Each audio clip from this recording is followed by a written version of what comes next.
Hello again. So we're doing questions from interviews, and this is probably one of the trickiest ones to answer. What is your biggest weakness? Okay, now a lot of people prepare for this.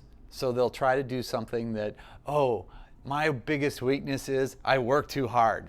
Oh, come on, that's not a weakness in the eyes of an interviewer. They want a real weakness. They want something genuine, something difficult, something that you had to work at.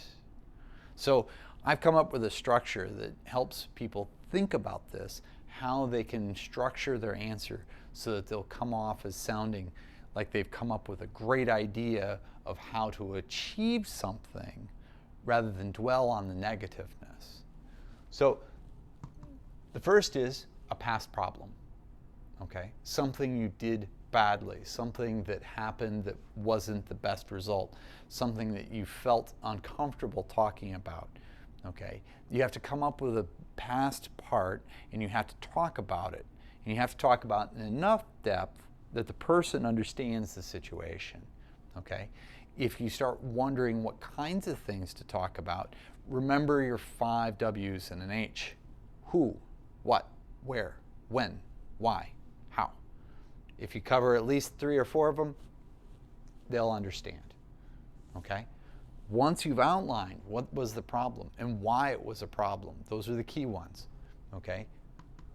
What's the ongoing solution? It's not a, I did one thing and I am done. You want something that you continually revise. You continually go back and look at it. For me as a teacher, it was transitions. Early on in my career, I had some senior teachers sit in on my class and talk to me. And they said, Andrew, your transitions between activities is really bad. You spend 2 or 3 minutes and the student's attention wanders. So you need to be more focused. And I went back and I thought about it. I reflected on my problem. Once I thought about it and I started reflecting on it, I looked at my lesson plan. And I would start doing my lesson plans and I'd make notes of what to prepare for the next part. And I would make notes at the top. What could I prepare before the lesson even started so I didn't spend time in the lesson preparing for things? So now, today, every time I do lessons, I look ahead and I look at those things and I make sure that my transitions are ready. Are my speakers ready? Is the CD queued up to the right spot? Am I ready to do an activity because everything's cut in place? Okay. That's the kind of thing. It's an ongoing process. It's not something that's once and you're done.